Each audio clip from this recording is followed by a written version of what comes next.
यार एक बात बताओ, हम सबको बचपन में अंधेरे से डर लगता था ना। मतलब जैसे ही लाइट गई, दिल की धड़कन तेज, मम्मी का पल्लू पकड़ लिया या चादर के अंदर दुबक गए। पर क्या कभी सोचा है कि हम डरते किस बात से थे? उस कालेपन से, या उस चीज से जो हमें लगता था कि शायद उस अंधेरे कोने में खड़ी है?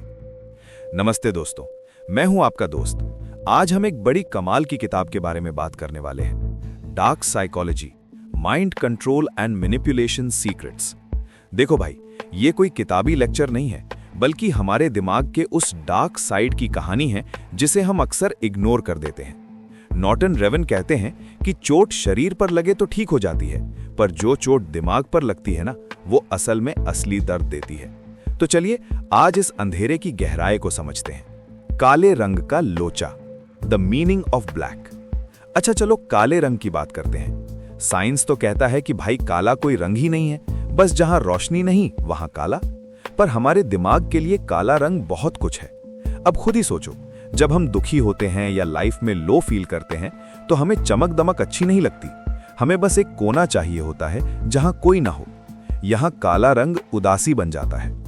पर सिक्के का दूसरा पहलू भी है। आपने देखा होगा, बड़ी बड़ी मीटिंग्स में लोग ब्लैक सूट पहनते हैं या फिर वो मर्सिडीज वाली ब्लैक कार। वहां काला रंग पावर और रुतबे की निशानी है। मतलब एक ही रंग है पर गेम अलग अलग है। सच कहूं तो काला रंग एक खाली जगह की तरह है। आप इसमें अपना डर भी भर सकते हो और अपनी ताकत भी। ध्यान करते वक्त भी तो हम आंखें बंद करके उसी अंधेरे में खुद को ढूंढते हैं, है ना? डर का डीएनए, इवोल्यूशनरी फियर। अब यार एक सवाल आता है कि ये अंधेरे का डर आया कहां से? देखो, ये हमारे डीएनए में है। हमारे दादा परदादा जब जंगलों में रहते थे तब रात का मतलब होता था खतरा। शेर, चीते, ये सब रात में ही तो शिकार करते थे, तो उस वक्त ये डर हमारी जान बचाता था। लेकिन भाई आज हम 21st सेंचुरी में हैं। हमारे पास पक्के घर हैं, बिजली है, फिर भी बाथरूम जाते वक्त लाइट बंद हो जाए तो हाथ पांव ठंडे क्यों हो जाते हैं? असल में अब हमारा डर असली नहीं रहा, वो काल्पनिक हो गया है। हम अंधेरे में भूत, चुड़ैल या किसी साए की कल्पना करने लगते हैं। मतलब खतरा बाहर नहीं है, खतरा हमारे दिमाग के अंदर है। और यही वो कमजोरी है जहां से डार्क साइकोलॉजी का खेल शुरू होता है। डर को हराने का देसी तरीका, हिप्नोसिस। अब नाम सुनकर डरना मत, ये कोई जादू टोना नहीं है। इसे आप बस दिमाग की रीप्रोग्रामिंग समझो। इसके 3 सिंपल स्टेप्स हैं। पहला, लॉजिक लगाओ। खुद को बताओ कि भाई लाइट बंद होने से कमरा नहीं बदला, सिर्फ रोशनी गई है। दूसरा, फ्लैशबैक। याद करो बचपन की वो बातें जब कोई डराता था। अब आप बड़े हो गए हो तो उस छोटे बच्चे को समझाओ कि अबे पगले कुछ नहीं है वहां। तीसरा, रिलेशनशिप बदलो। अंधेरे को भूत से नहीं, नींद और सुकून से जोड़ो। गहरी सांस लो और सोचो कि ये अंधेरा आपको दुनिया के शोर से बचा रहा है। खैर दोस्तों, ये तो बस शुरुआत थी। आज हमने सिर्फ सतह को छुआ है। असली खेल तो अगले चैप्टर में है, जहां हम बात करेंगे शैडो सेल्फ की। मतलब आपके अंदर का वो विलन जिसे आप छुपा कर रखते हैं। सच कहूं तो उसे जानना आपके लिए बहुत जरूरी है। अगर आज की बातें दिल को लगी हों तो वीडियो को लाइक कर देना, और हाँ, कमेंट्स में बताओ कि आपको सबसे ज्यादा डर किस चीज से लगता है। मिलते हैं अगले चैप्टर में। तब तक अपना और अपने दिमाग का ख्याल रखिए। जय हिंद। रात का खेल, ये अंधेरा बस रोशनी की कमी नहीं, एक पुराना डर जो हमारे अंदर कहीं बसी, मन के पीछे छुपे अनजाने से साए, सदियों की कहानी जो आज भी हमें डराए। यार एक बात बताओ, क्या कभी ऐसा हुआ है कि आपको किसी इंसान पर बिना किसी वजह के बहुत गुस्सा आया हो? या कभी अचानक मन में कोई ऐसा ख्याल आया हो जिसे सोचकर आप खुद ही डर गए हो कि अरे मैं ऐसा कैसे सोच सकता हूँ? नमस्ते दोस्तों, पिछले वीडियो में हमने काले रंग और अंधेरे के डर की बात की थी। आज हम बात करेंगे उस अंधेरे की जो कमरे में नहीं बल्कि हमारे अंदर है। चैप्टर 2 का नाम है नो योर डार्क साइड। आज हम जानेंगे कि हम सबके अंदर एक विलन छिपा होता है जिसे हम शैडो यानी परछाई कहते हैं। और यकीन मानिए, इसे समझना आपकी लाइफ बदल सकता है। क्या है ये shadow self? Understanding the shadow. देखो भाई, जब हम छोटे होते हैं तो हमें सिखाया जाता है कि बेटा गुस्सा मत करो, जलन मत करो, लालच बुरी बला है। अब होता क्या है, ये सारी भावनाएं कहीं गायब नहीं होती। हम बस इन्हें अपने मन के एक अंधेरे बक्से में बंद कर देते हैं। इसी बक्से को साइकोलॉजी में शैडो कहा जाता है। मतलब जो हिस्सा आप दुनिया को दिखाते हो वो है पर्सोना, यानी आपका मुखौटा। और जो हिस्सा आप छुपाते हो वो है आपकी शैडो। मजेदार बात यह है कि हमें लगता है कि हमने इसे छुपा लिया, पर असल में ये हमारे बिहेवियर को कंट्रोल करती है। कभी कभी हम दूसरों में वही बुराई देखते हैं जो असल में हमारे अंदर होती है। इसे कहते हैं प्रोजेक्शन, यानी गलती अपनी और गुस्सा दूसरे पर। डार्क साइड के फायदे। अब आप सोच रहे होंगे कि यार अगर ये डार्क साइड इतनी बुरी है तो इसे जानने का क्या फायदा। भाई यहीं पर यह किताब एक बहुत बड़ा ट्विस्ट देती है। लेखक कहते हैं कि अगर आप अपनी शैडो को दबाओगे तो वो एक दिन ज्वालामुखी की तरह फटेगी, लेकिन अगर आप इसे स्वीकार कर लो तो ये आपकी सबसे बड़ी ताकत बन सकती है। सोचो, एक अग्रेसिव इंसान अगर अपने गुस्से को सही जगह लगाए तो वो एक बेहतरीन एथलीट या लीडर बन सकता है। जो इंसान चालाक है वो बिजनेस में धोखा खाने से बच सकता है। अपनी डार्क साइड को जानने का मतलब ये नहीं कि आप बुरे बन जाओ, बल्कि इसका मतलब ये है कि आप कंप्लीट बन जाओ।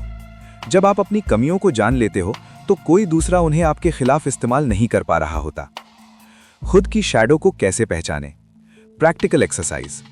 तो भाई अब सवाल आता है कि इस अंदर के विलन से मिलें कैसे? इसके लिए किताब में एक सिंपल एक्सरसाइज दी गई है। अगली बार जब आपको किसी इंसान की कोई बात बहुत ज्यादा चुभे या आपको किसी से बहुत ज्यादा जलन हो तो रुकिए और खुद से पूछिए, क्या ये वही चीज है जो मैं खुद के बारे में पसंद नहीं करता? अपनी भावनाओं को लिखो। जब आप अकेले होते हो तब आप असल में क्या सोचते हो? उन विचारों से डरो मत, उन्हें बस एक ऑब्जर्वर की तरह देखो। जब आप अपनी शैडो को रोशनी में लाते हो तो उसका डर खत्म हो जाता है।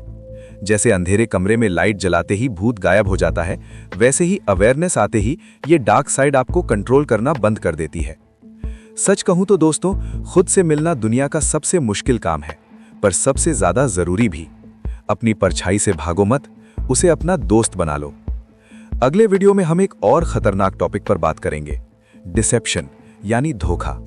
लोग कैसे झूठ बोलते हैं, कैसे चेहरे के पीछे चेहरा छिपाते हैं, और सबसे जरूरी, हम खुद को कैसे धोखा देते हैं। मिस मत करना भाई, क्योंकि वो चैप्टर आपकी आंखें खोल देगा।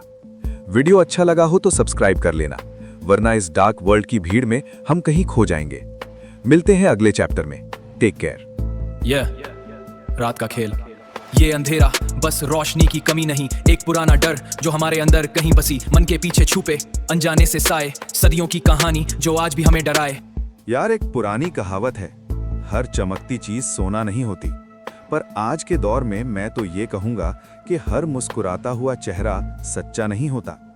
क्या आपके साथ कभी ऐसा हुआ है कि किसी ने आपसे बड़े प्यार से बात की, आपका भरोसा जीता, और बाद में पता चला कि वो तो अपना उल्लू सीधा कर रहा था? नमस्ते दोस्तों, पिछले वीडियो में हमने अपने अंदर के विलन यानी शैडो सेल्फ को समझा था।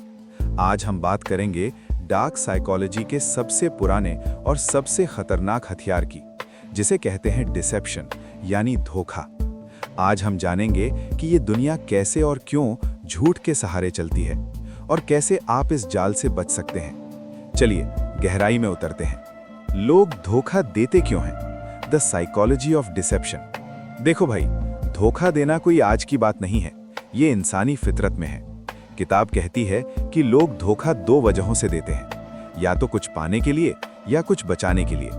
कोई अपनी इमेज बचाने के लिए झूठ बोलता है, तो कोई आपसे आपका पैसा या वक्त छीनने के लिए। असल में धोखा देना एक तरह का इल्यूजन है।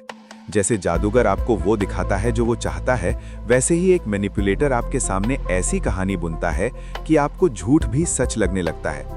वो आपकी भावनाओं से खेलते हैं, आपकी कमजोरियों का फायदा उठाते हैं।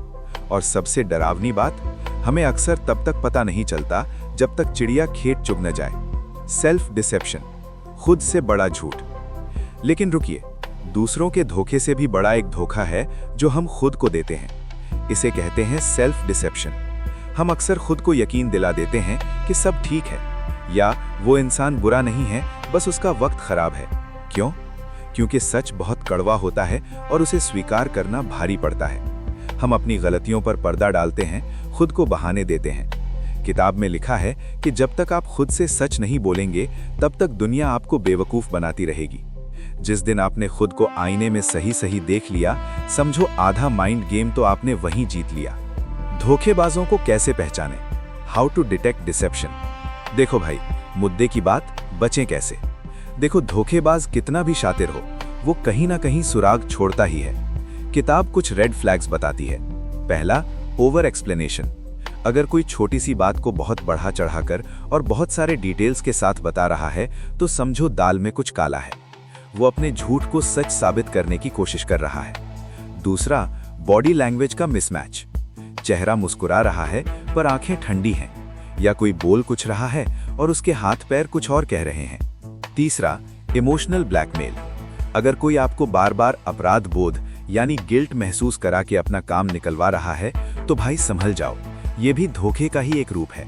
सच कहूं तो दोस्तों, ये दुनिया मासूमों के लिए थोड़ी मुश्किल है, पर अगर आप जागरूक हैं तो कोई आपका बाल भी बांका नहीं कर सकता। दूसरों पर भरोसा जरूर करें, पर अपनी आंखें खुली रखें। अब अगला चैप्टर होने वाला है इस पूरी सीरीज का मास्टर क्लास। हम बात करेंगे माइंड कंट्रोल की। जी हाँ, वो तरीके जिनसे लोग दूसरों के दिमाग को रिमोट कंट्रोल की तरह चलाते हैं। सम्मोहन से लेकर ब्रेन वॉशिंग तक, सब कुछ। अगर आज की बातें काम की लगी हों तो भाई के चैनल को सब्सक्राइब कर लेना और बेल आइकन दबा देना।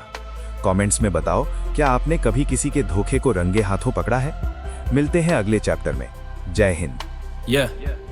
रात का खेल, ये अंधेरा बस रोशनी की कमी नहीं, एक पुराना डर जो हमारे अंदर कहीं बसी, मन के पीछे छुपे अनजाने से साए, सदियों की कहानी जो आज भी हमें डराए। दोस्तों, कभी ऐसा हुआ है कि आप बाजार गए थे कुछ एक चीज लेने और वापस आए तो हाथ में 4 थैले थे? या कभी किसी सेल्समैन या दोस्त ने आपको ऐसी बातों में फंसाया कि आपने वो काम कर दिया जो आप करना ही नहीं चाहते थे, और बाद में आप सोचते रह गए कि यार मैंने हाँ क्यों बोला? नमस्ते दोस्तों, पिछले वीडियो में हमने धोखे के जाल को समझा था। आज हम बात करेंगे डार्क साइकोलॉजी के सबसे विवादास्पद यानी विवादों से भरे टॉपिक की, माइंड कंट्रोल। आज हम जानेंगे कि कैसे बड़े बड़े कल्ट्स, कंपनियां और यहाँ तक कि कुछ शातिर लोग दूसरों के दिमाग को अपने इशारों पर नचाते हैं।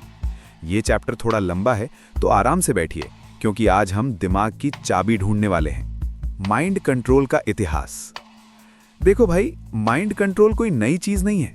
किताब बताती है कि इसकी शुरुआत बहुत पहले हुई थी। आपने ब्रेन वॉशिंग शब्द सुना होगा।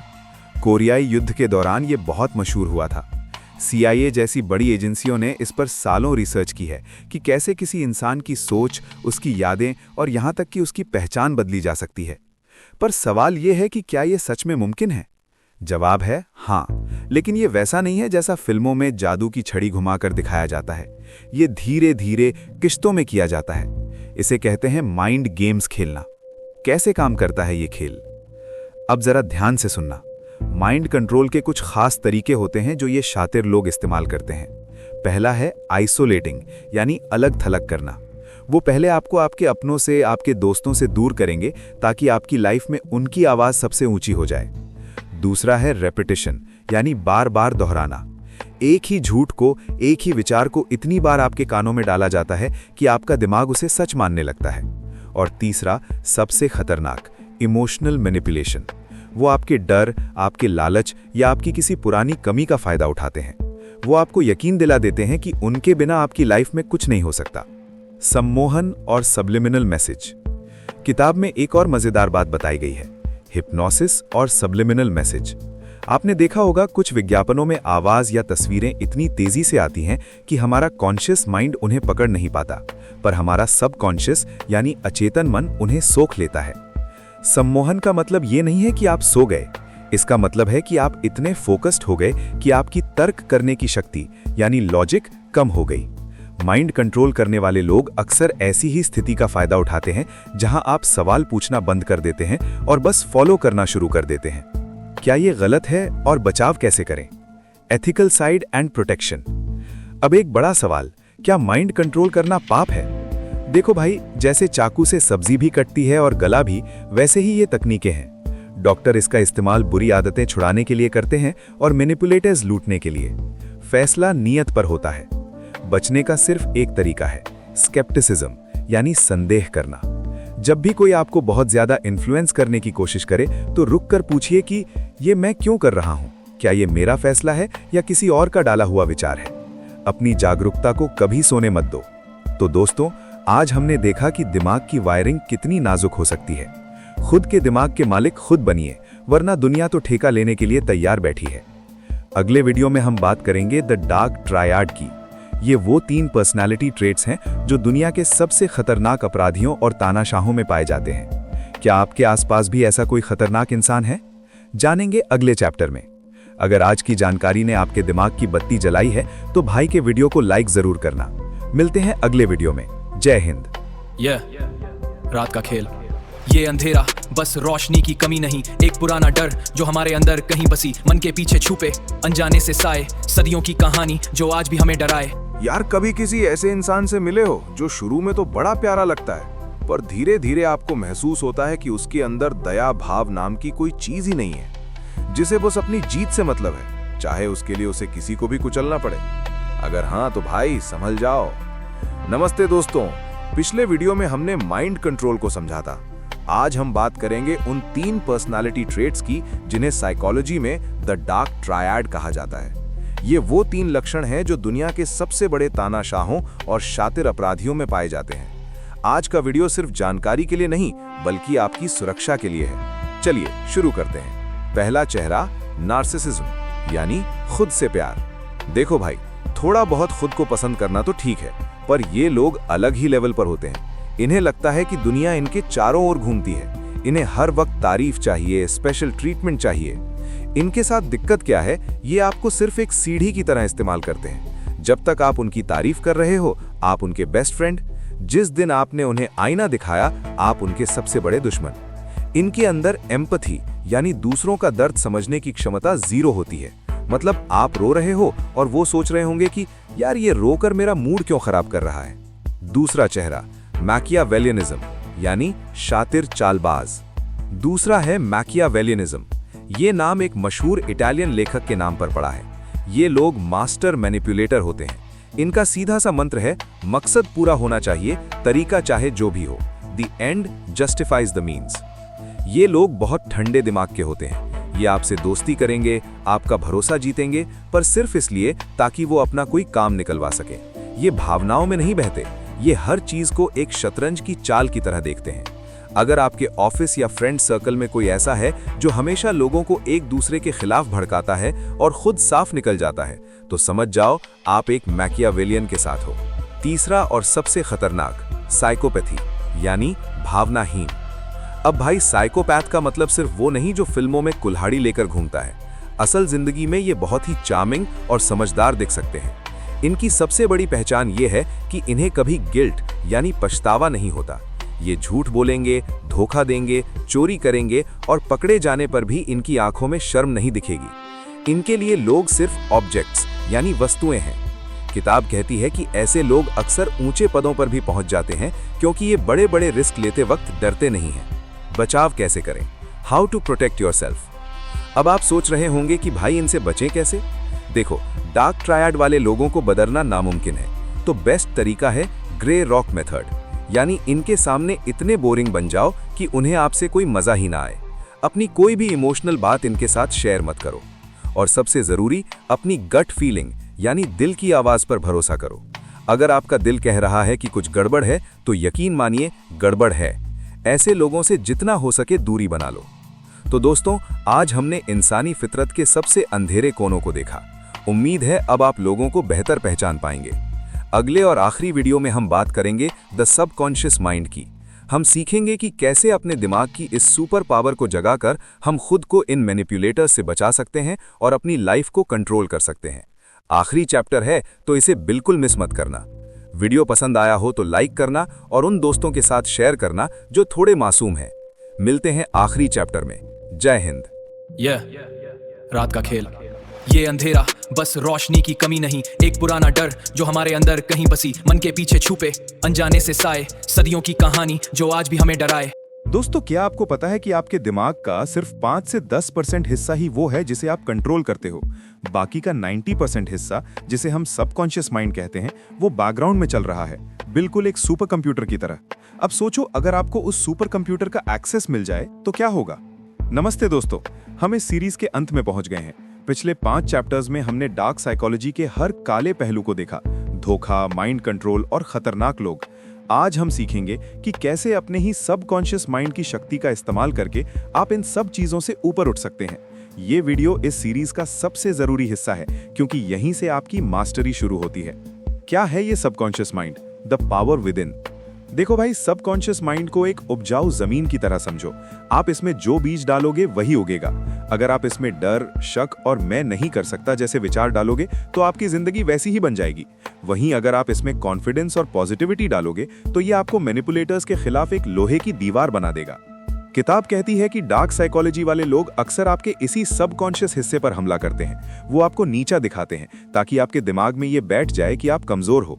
आज हमें इस प्रोग्रामिंग को तोड़ना है। दिमाग को अनलॉक करने की तकनीकें, प्रैक्टिकल टेक्निक्स। अब सवाल है कि इसे करें कैसे। किताब में 3 बड़े तरीके बताए गए हैं। पहला है एफर्मेशंस। ये सुनने में थोड़ा फिल्मी लग सकता है पर यह साइंटिफिक है। जब आप बार बार खुद से कहते हो कि मैं जागरूक हूं, मुझे कोई मैनिपुलेट नहीं कर सकता, तो आपका दिमाग उसे सच मान लेता है। दूसरा है विजुअलाइजेशन। आंखें बंद करके खुद को एक ऐसी स्थिति में देखो जहां आप पूरी तरह कॉन्फिडेंट हो। और तीसरा, सबसे जरूरी, स्लीप प्रोग्रामिंग। सोने से ठीक पहले का वक्त सबसे कीमती होता है। उस वक्त जो आप सोचते हो वो सीधे आपके सबकॉन्शियस में जाता है। उस वक्त डर की बातें नहीं, अपनी जीत की बातें सोचो। सुरक्षा की ढाल, द अल्टीमेट प्रोटेक्शन। जब आपका सबकॉन्शियस माइंड पावरफुल हो जाता है तो आप सबलिमिनल मैसेज और धोखे को तुरंत पकड़ने लगते हो। आपकी गट फीलिंग इतनी तेज हो जाती है कि कोई इंसान आपसे हाथ मिलाएगा और आपको तुरंत पता चल जाएगा कि इसकी नीयत में खोट है। मतलब अब आपको किसी किताब की जरूरत नहीं होगी, आपका अंदर का अलार्म खुद ब खुद बजने लगेगा। यही इस पूरी किताब का असली मकसद है, आपको इतना अवेयर बना देना कि डार्क साइकोलॉजी आपके लिए सिर्फ एक जानकारी रह जाए, कोई खतरा नहीं।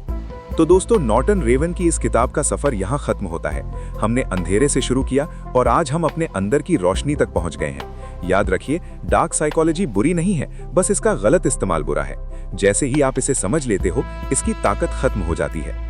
सच कहूं तो ये सीरीज बनाकर मुझे बहुत खुशी हुई। अगर आपने सारे चैप्टर्स देखे हैं तो कमेंट्स में आई एम अवेयर जरूर लिखना। इससे मुझे पता चलेगा कि मेरी मेहनत सफल हुई।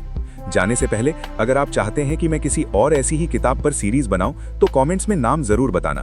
भाई के चैनल को सब्सक्राइब कर लेगा और इस वीडियो को शेयर करना मत भूलना। अपना ख्याल रखिए और हमेशा जागरूक रहिए। जय हिंद।